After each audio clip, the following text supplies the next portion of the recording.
Ladies and gentlemen, welcome to the 3-0 Take, where we talk all things Major League Baseball. Here's Kyle Cohen and Nate Reyes. It all starts right now.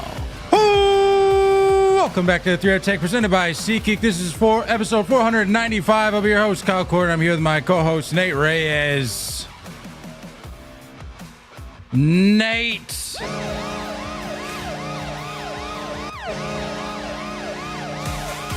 The news we've finally been waiting for. Well, maybe not you. Maybe not you, my friend. But the news we've all been waiting for has finally arrived. Juan Soto is a New York Met. 15 years, $765 million.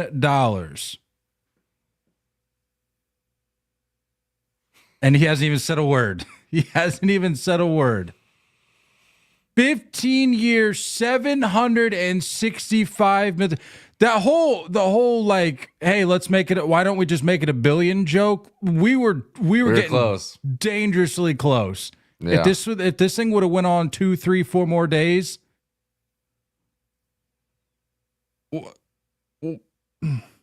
what just biggest happened? Contract in sports history For a guy that wasn't even the best hitter on his team this year. No, I'm not gonna. We're not gonna go. We're not going that route. We're not going that route. I'm not. I've had plenty of fun already playing both with a foot in each camp this whole offseason.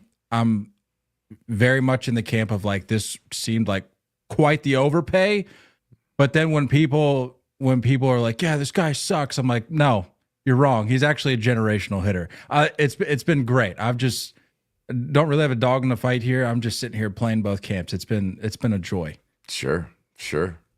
But on the other hand, to lose just out of your grasp. I mentioned this multiple times. I'm okay with it. Like, I'm actually okay. I think we saw on the biggest stage what the New York Yankees were. Could they have played better in the World Series? Of course. Did they have, were they capable of more? Of course. But every Yankee fan that didn't have his head in the clouds saw the truth of what that Yankee team was. And that's with Soto. And that's with Soto having a really good postseason. I think it doesn't get solved by spending $700+ million on a guy. Like, the issues are still there if they bring him back. So I've been in the camp that I'm okay with the Yankees missing out. I think, Spencer brings up a good point in the chat, is that, is there a regret trading for Soto? No, I'm gonna say no. I think, overall, like, it hurt losing Michael King, but overall, like, I think it was worth it. Like, they gave themselves a chance. They played in the World Series. Did they play well? No, but they gave themselves a shot. And maybe didn't calculate the fact that you were giving Soto a taste of New York when the Mets were going to pay more, and they clearly did. So I think the writing was on the wall here, and I'm okay. I think Yankee fans should be okay. I think you're exactly right. The writing was on the wall, and I feel like an idiot for thinking for at any point. Did you hold out a little hope? Oh, I was. It did. Yeah. I woke up today. I was like, today's the day we sign Juan Soto. I'm so upset with myself for even remotely thinking there was a chance that he was going to end up with anybody else except the Mets. Yeah. We knew this was going to happen. And to your point, you've been sort of the ringleader here on this, but between the two of us saying that like that's an opportunity, meaning the Mets, that's an opportunity for him to be the guy. He no longer had, because you watched it play out this whole year with him being in the shadows of Judge, which we've talked about many times on this podcast. But it's an opportunity for him to go be the guy. And people can throw around the name Francisco Lindor all they want. We don't need to have that conversation. No. This right here, you don't pay somebody $65 million. You don't pay somebody that to be your number two guy. No. You don't pay $765 million to a guy so he can be your B player on your billboard. No, he's the guy. Correct. Yeah. Look, I've said it in the past, like the opportunities were just, it checked every box. The Mets checked every box.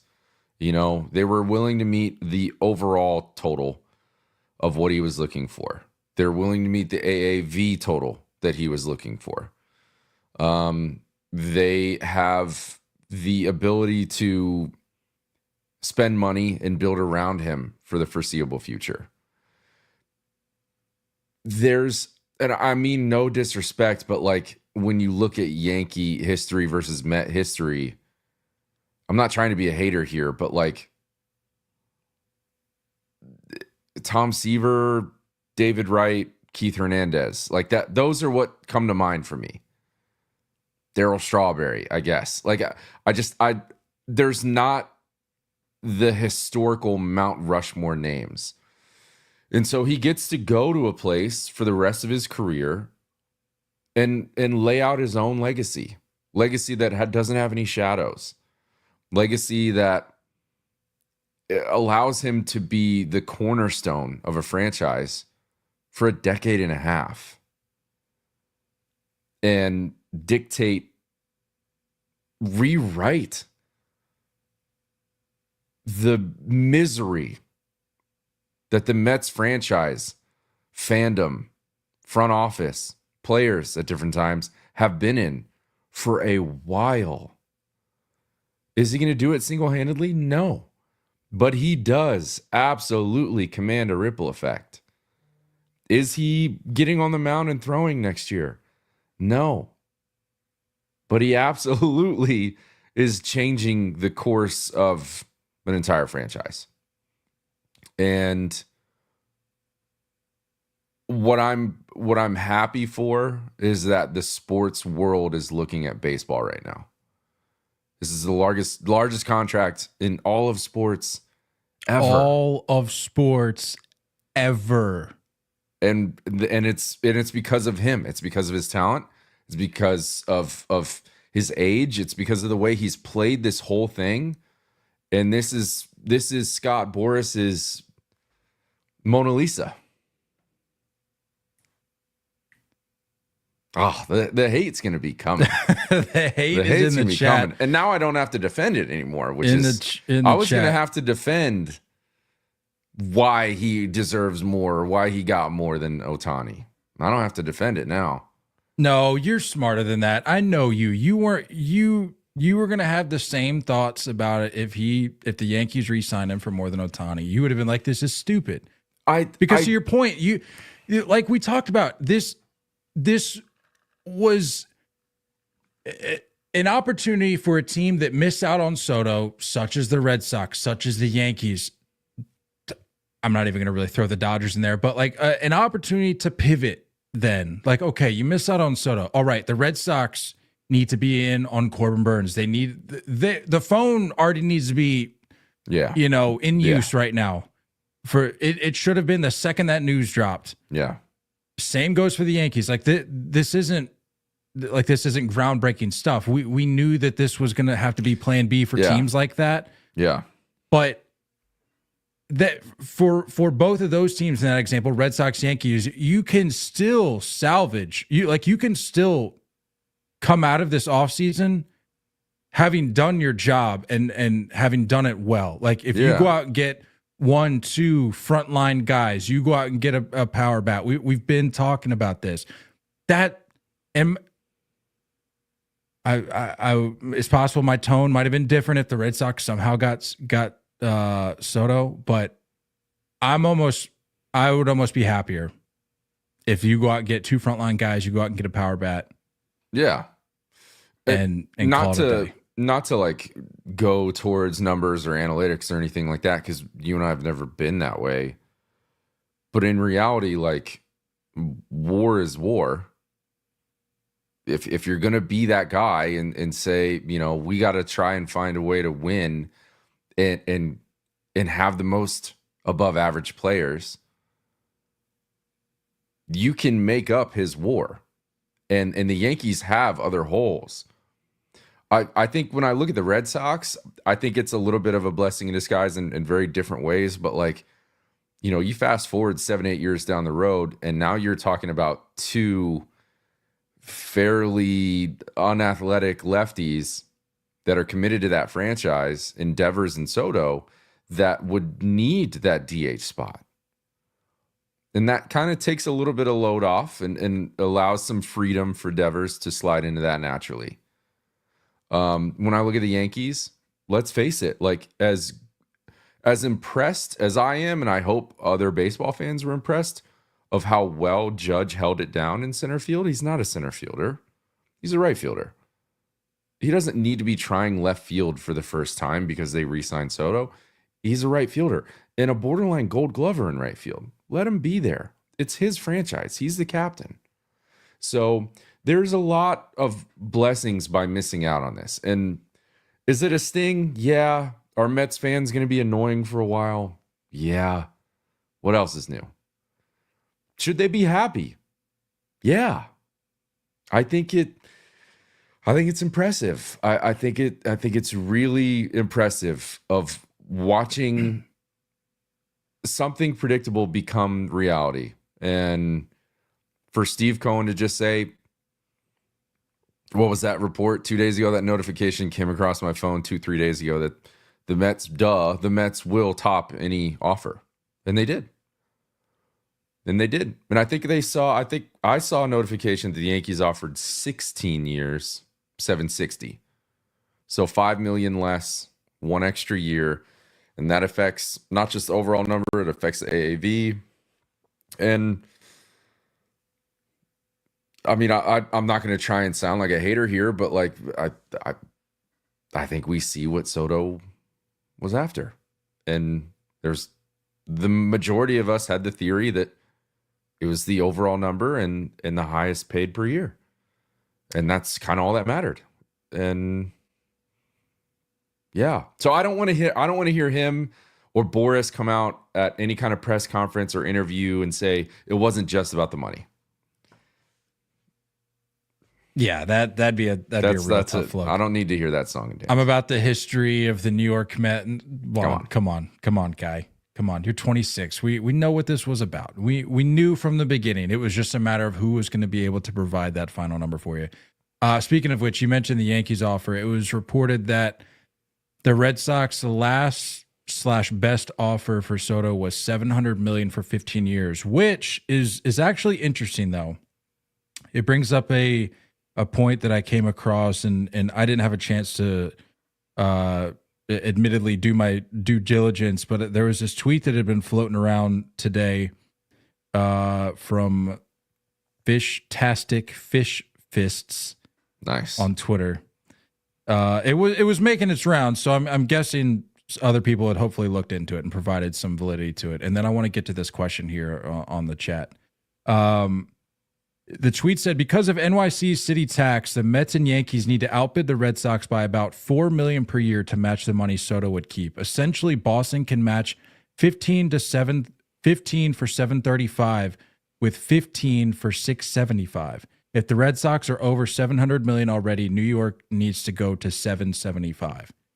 which is an interesting point when you take into account the taxes and all of that. Like, That's a part of the equation. It has sure, to be. yeah. Like, it's easy to get caught up in just the final number, but you have to keep in mind, like, there's different facets at play here, and it, you know, it may or may not mean that a team is, like for the Red Sox example, you look at 700, you go, oh, well, they're cheaping out. If they really wanted Soto, they needed to push at least 750. It's like, well, when you take into account the taxes and everything, then it's like, okay, maybe it was a little closer than it appears on paper. But this question, speaking of the Yankees, Joe Mama in the chat says, do you think Soto leaving affects the legacy of the Yankees being top dog, aka the must be place? I'll be honest with you, and correct me if I'm wrong, I don't think the Yankees have been like the must be place for some time. Like, I think that was out the window years ago. We're talking 10, 15 years. I mean, it feels like that. You could make the argument. I mean, the Dodgers for sure. We know this, but I mean, you could make the argument, and sure, you have to have some evidence to back it up. But I'm just thinking of options that could at least be in the conversation for like a must be place ahead of the Yankees. Maybe not the top, but like maybe even ahead of the Yankees. But like San Diego. I mean, you're looking at the track record of the Yankees the last 15 years. Yeah. Going back to 09, like we referenced. Philly. I mean, there's more teams in the conversation now. Even Philly. That's what I'm saying. And I'm not, like I said, I'm not saying those are like the top options, but New York, you have to think, the Yankees specifically, that they've fallen down the list a handful of spots, I would think, in the last 10, 15 years. Yeah. Yeah, for sure. You know, they can cry poor all they want. They can cry budgetary, you know, type mentality or strategy. It just doesn't ring the same. It hasn't felt that. I go back to 09 and I remember Teixeira, CC, and AJ Burnett, you know, having their press conferences all putting on their jerseys, and that was like, okay, like this is the place. Like it feels that way, and it hasn't felt that way since. And one can argue that was almost manufactured around the fact that was the first year of the new Yankee Stadium. You know, I think there was a lot that had to do with that, but yeah, I mean, you know, again, it's getting refreshing, having an owner that comes out like Steve Cohen and puts his money where his wallet is and puts his mouth where his wallet is, and, you know, says, hey, let's double down, and I'm willing to pay anything, and does it. On that note, the update just came through. Jeff Passan just retweeted it from Jorge Castillo. It says Soto can either opt out after the 5th year, which would be in 2029, or receive a $4 million raise per season from $51 million to $55 million for the remainder of the contract. So that's what escalates it over 800, because I remember that was the original notification, 765, but could get over 800. So there it is, which is a perfect contract it's a dream contract for a superstar. You're 25. And if you don't like what's going on, if the Mets haven't, you know, backed up what they told you in the meeting, and you're 30 and you've won an MVP or gotten top 5 in a couple years, which I think he'll do. Well, now he's got to compete against Shohei for that, but it's another chance at it, you know? So, yeah. Bro, $805 million. Yeah.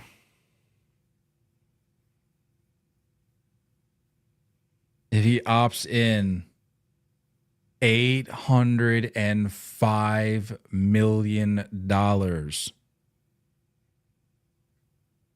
What do you even do with that money? I simply cannot. Is he going to buy the DR? Can he? He's just buy it outright.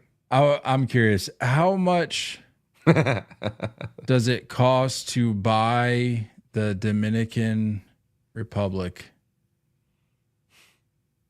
This feels like when Kanye was on a podcast and he's like, how much does the world cost? I want to buy Earth. If I wanted to buy Earth, how much do you think it would cost? Oh my goodness, dude. This is different, man. The last week, I had an update here this last week with this Soto stuff. I'm glad it's done. I'm Yeah. glad it's done. And to be quite honest with you, I'm not even so much as mad at Soto.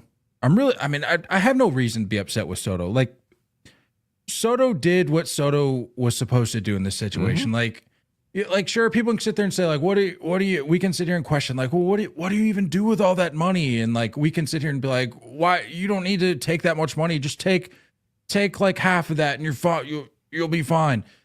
He's a business asset. His agent told him to just hold strong and let this thing, this is how this always goes. These teams get into bidding wars. And when you get these egos like Steve Cohen in the mix, who's like, yeah, I got a $50 million bounty on the top bid. Good luck. Like, this number was going to end up at some point near where it finally ended up. But my frustration this past week, and you could even really say last month or two, as this Soto free agency narrative continued to build and grow, was just the like every week we're bumping the expected total up like $100 million. Yeah, it wasn't going up by 10, 15, 20. It was going up. And people are just continuing to justify it at every step along the way. I'm like, okay, so you're telling me the guy that you said deserved $500 million deserves $600 million, and then the next week hits. So you're telling me the guy you thought, okay, $600 million is probably good, you're now somehow trying to justify $700 million, and it just kept going and going and going.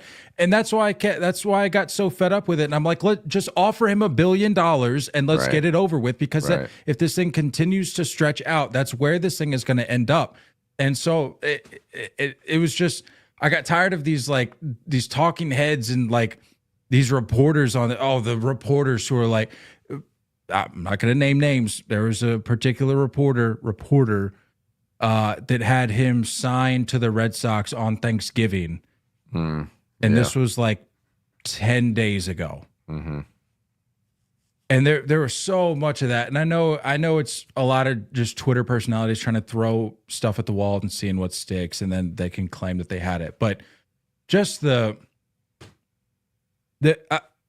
were multiple occasions this past week where I thought we collectively as a baseball community we're certifiably insane. We have collectively lost our minds. Yeah.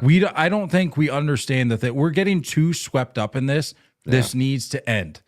This needs to be done, because we're sitting here trying to justify or say that Juan Soto, a single player who, again, I'm not being a hater, this is just fact, was not even the best hitter on his own team this year.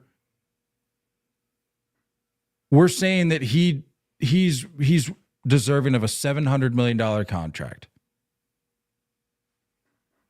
Yeah, I mean, and I'll continue to stand by Camp that. Soto, you've always been Camp Soto. I love me some Soto. You've always supported him, and I think, and I can go back to supporting Soto now that he's on the other side of town. I'm sure you can. It's I can't now. But again, like, I'm not like bitter about it. It's a weird feeling. I'm actually very okay with how things played out. I like the fact that I see a notification right away that the Yankees did everything they could. That's an absolutely more than reasonable enough offer. Adding a year, being $5 million less. Maybe there was no opt-out. I don't know. I don't know the structure, but I'm okay as a Yankee fan knowing that they lost and came in second. They didn't bow out at $600 million or bow out at $650.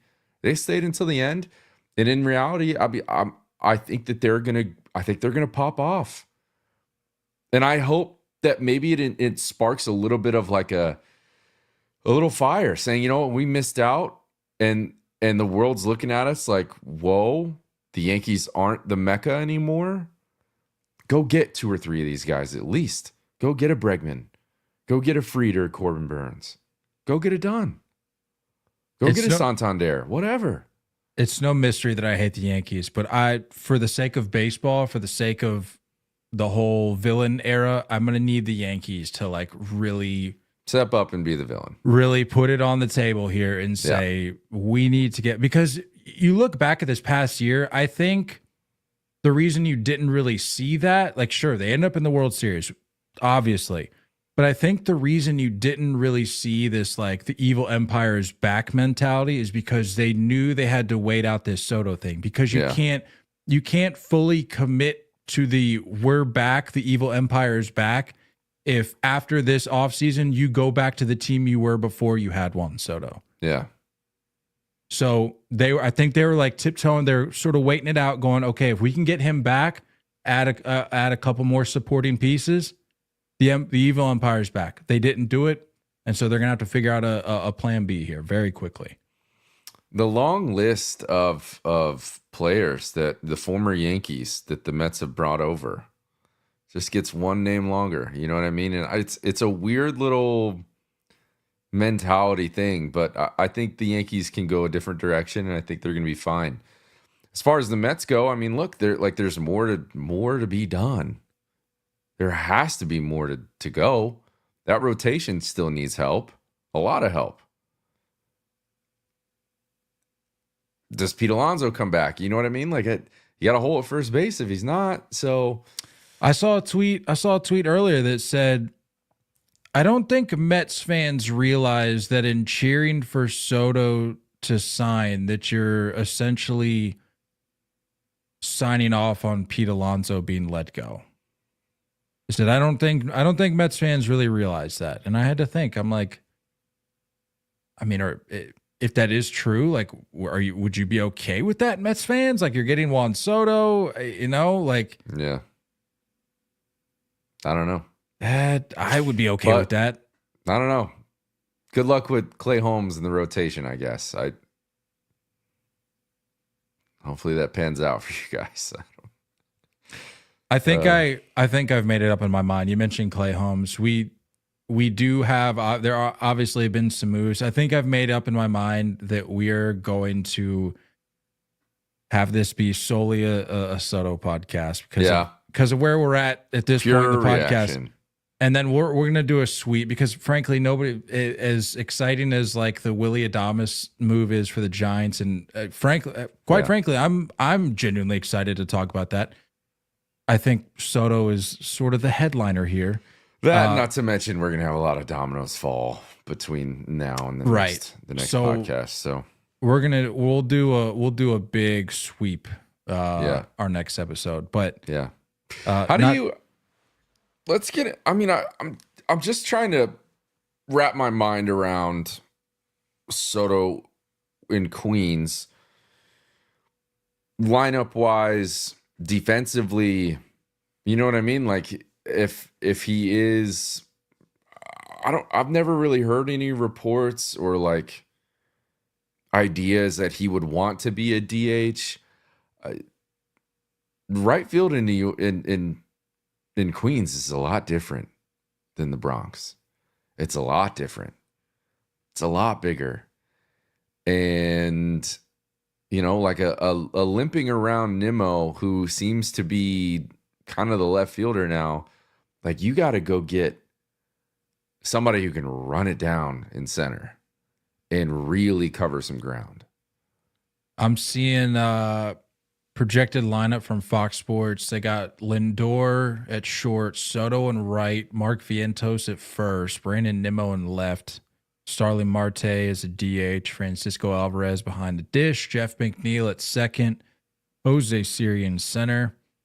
A lot of people forgot they went out and got Jose Siri. Forgot about that. Yeah. And then Brett Beatty at third. That's a good lineup. That's definitely a good lineup. I mean, it'll compete. Like, that'll play. Say what you will about the Mets, and I know with their postseason run, I think you and I both acknowledge that, like, maybe we're at the point now where we have to start putting the whole Mets gonna Met narrative to sleep. Even just Unless you're a Braves fan listening to Sure. this, they'll die on that hill, I think.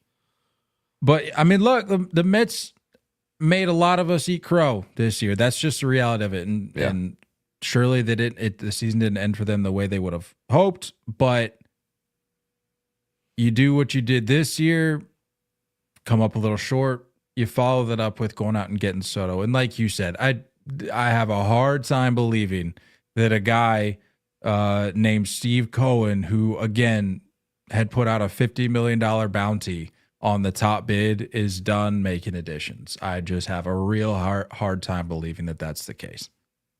I'm with you. Looking at the current Mets depth chart for the rotation on MLB.com, we have Kodai Senga, David Peterson, Frankie Montas, and Paul Blackburn. Yeah, that ain't going to cut it.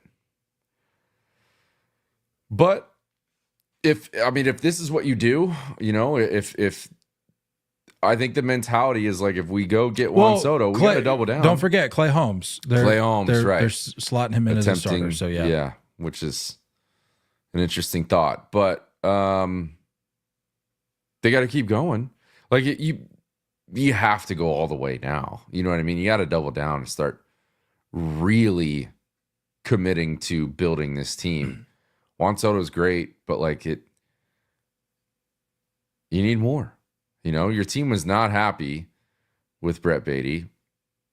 Your team was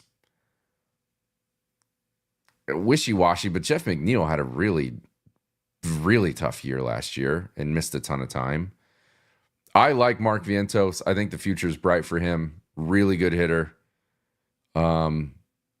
Don't know how he slots at first base. There's question marks that need to be taken care of, and I fully expect them to keep going. Fully expect them to keep going. Or will they be, in the conversation for the rest of these top free agents? I don't know, but there's still some names out there that can help them out. All right, let's get real for a second. Scale of 1 to 10. How likely do you think it is that the New York Mets land one of the two between Max Fried and Corbin Burns? Just one. I'll give it a 4.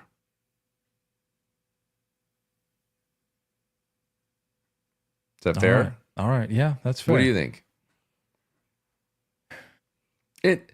I'll follow up my number with a little bit of justification, thinking that I think there's going to be an overpay by some of these other teams just to get it done. Correct. Get it done quickly. Yeah. Because now that they're out of this, they're going to go after it. Yeah. Shout out Bridge to Bucktober Pod in the chat. Says Red Sox and Yankees can't let that happen. I absolutely agree. That's probably why I'd put it at a 3 or a 4 likelihood that they would land one of those. Not because I don't think Steve Cohen is willing to add that to his checkbook, but I don't, like you said, I don't think the team like the Yankees or the Red Sox, I just don't think that they would stop at a certain point to get, they're gonna, like you said, they're gonna have to overpay to get one of those two. It's gonna suck, but at the end of the day, you're still not paying $765 million. So maybe you look at that as the bright side. We're like, well, we can go out and get a frontline guy, and we're not paying $765 million.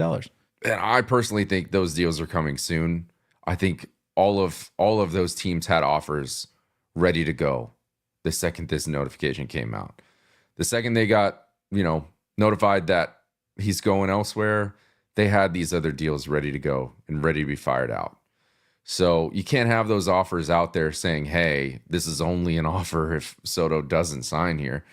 So, I think Burns, Fried, Bregman are going to be getting calls this week. I could see at least 2 of those 3 guys going this week. But yeah, the Mets look like your mentality can no longer be the little brother in New York. You can no longer be the, poor us in the NL East. Your mentality has to shift to how do we compete with the Dodgers in the NLCS? Then you're still not there. You got some work to do to get on their level. That's what's laughable about this whole thing. You just gave a guy the largest contract in sports history, and the Dodgers are still sitting over there going, okay, what else? Mm-hmm. What else are you going to do? Yeah. Do you Because notice as the of deal right that now, came you're through not right after? You're not keeping up with us. Yeah, we'll talk about Blake, it. I know we'll talk about it, but Blake it's Trinan, just funny that it was like quickly fired out like 10 minutes later. But anyway, yeah, minutes like a minute, like that was not Yeah. coincidental. That was very much intentional. Yeah, just like I said, I think the biggest takeaway from this is what I said earlier, is that I'm just so. I'll take the team bias glasses off. As a baseball fan, I'm just upset that we spent this, well, I'll say whole offseason. It's been what, a month plus, month and a half. I'm just upset that we spent this whole time, really this whole year, because we knew this was impending. This free agency was impending, thinking that it was going to be any other team but the Mets. Yeah. When I saw the text notification come through, I looked at Meredith and I was like, well, there it is. Like it wasn't even. I wasn't shocked. I was holding out hope that maybe that it would. Admittedly, the Red Sox, because I knew they were in the hunt, they were in the mix, but I was like, even if it was the Yankees, that would be more of a shock to me than the Mets. But I'm like, we really wasted all this time. I know. We weren't even. Here's the reality of it: we weren't even waiting to hear what team it was. We were waiting to hear what the total dollar amount was. Mm-hmm. It was always the Mets. Yeah. And I feel stupid for thinking that it was any other team but the Mets. Yeah. For our friends up north, what do the Blue Jays do now? You know what I mean? They were never. Now that they missed out on the sweepstakes. No. Their shit? They're still on their plan A. They're on their agenda A, because this was never this. It's not like they're shifting to plan B now, like the Red Sox, Yankees. The Blue Jays were never in on this. That I'm wholeheartedly convinced that was the fact. I think Heyman at one point said that it was the Jays and Mets, that the Yankees were in fourth place or whatever. Heyman. Yeah. That's another thing we haven't really touched on, is how much do you think the whole Boris Heyman leverage game played into this? Do we think that it would have, sans John Heyman and these fake Boris burner account reporter tweets, do we think that it was going to end up at this number just because of the nature of Steve Cohen? Or do we think the leverage game played into this a little bit? Because as much as like the thing for me is 9 times out of 10, looking at the situation the way it played out, I'm telling you that the Red Sox were used as a pawn. But I have agree. to legitimately think this one time out of 10, if you ran the simulation 10 times, I legitimately think this one time, shockingly, that they were a legitimate contender. So I just don't know who was being used as leverage if all three teams were contenders. My theory is that leverage goes, the Red Sox needed to be in it to get the Yankees more in it. And I don't know if I give the Yankees enough credit here, or too much credit, I should say. But once it's out there that Steve Cohen is going to top every offer, let's just drive that price up then. Let's just keep driving it up. If they're always going to top it, let's keep it going. Why not? Keep it going. And make sure the Mets pay as much as humanly possible for him. And they did. I saw a lot of people saying, which we sort of just said this, in saying that like we weren't waiting to find out what team he was choosing. It was just we were waiting to see how much money he would end up getting. Mm. How long do you think Juan Soto has known that he was going to play for the Mets? Like, we obviously have no way of actually knowing this, but like, if you just had to take a guess, like, let's go inside the mind of Juan Soto. Like, when do you think this was decided?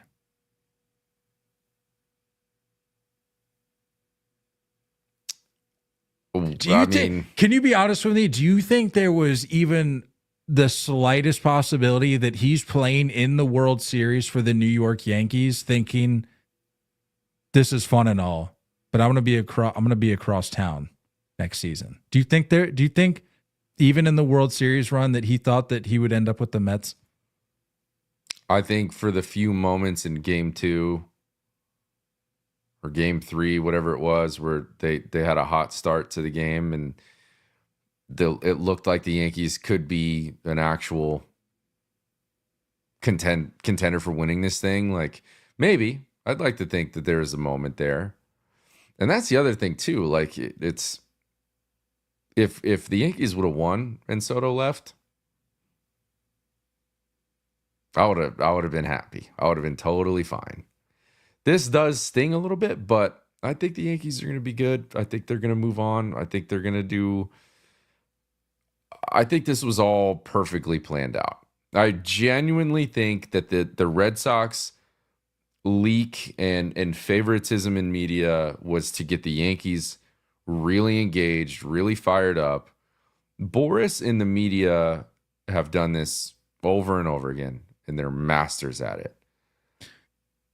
Well, after this last offseason, I think a little tip of the cap to Scott Boras for getting his swagger back a little bit, because we're not talking richest contract in baseball.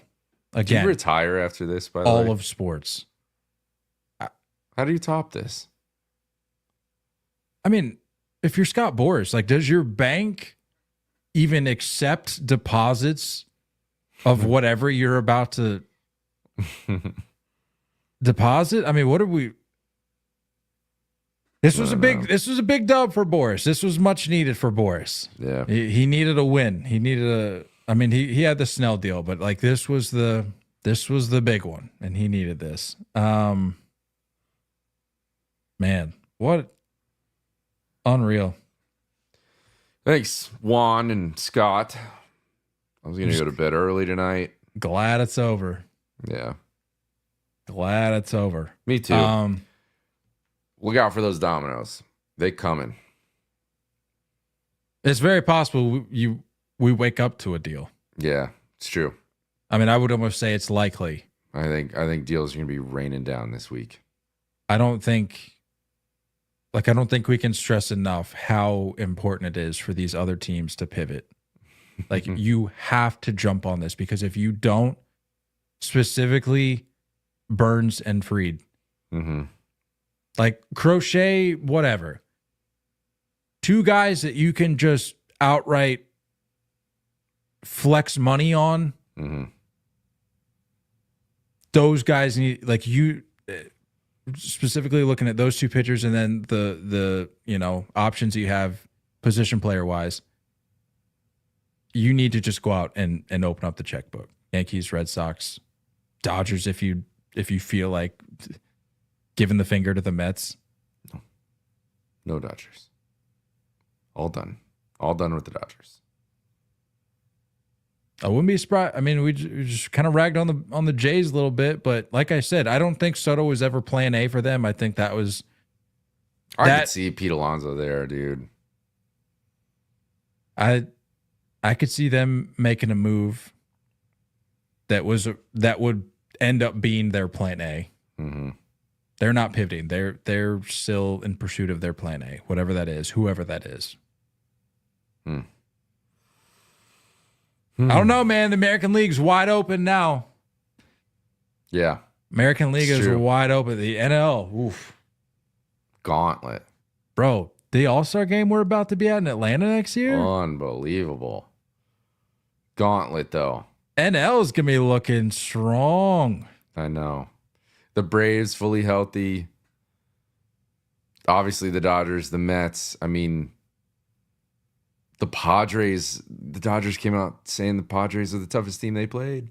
Like, all the NL has, like, really, really taken off. And it's nothing against, you know, those AL Central teams. But, like, if we're talking about the Guardians and the Tigers and the Twins, it's like, no, dude, no.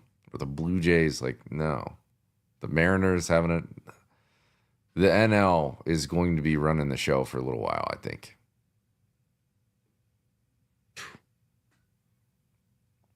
It's not the Major League Baseball we grew up with. It's American not. League Those days ran are the dead. table. Those days are dead. National League here, and again, with the size of these contracts or the lengths of these contracts, NL is going to be here to stay for some time. Scary.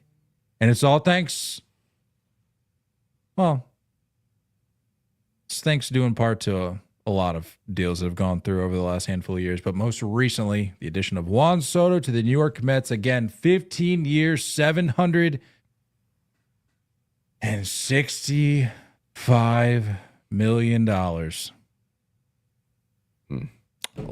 was a lot of speculation that it would happen tonight. The news broke,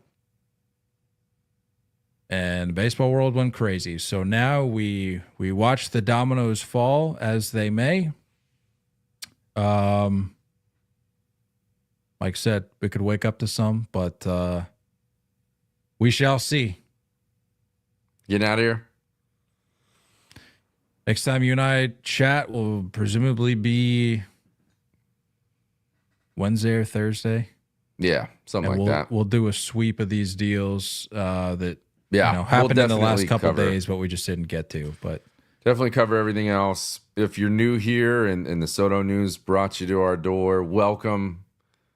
Welcome to the family. Stick around. We will be doing this twice a week for as long as time goes. As long as this contract goes for Juan Soto, we're going to be doing this twice a week. So rate, review, subscribe, hit us up, DM, send us your thoughts. Hit us up in the chat during our live. Whatever you can do to join the fam, hop in, and I don't know. I'm going to bed. I think I can sleep peacefully. I'm okay. it's gonna be a new day. You'll wake up, it'll be a new day. It's a whole new chapter. All right, I'm out of here. Don't go chasing curveballs. Love you on as always. Looking forward to talking more baseball with you guys soon. Until next time, stay filthy.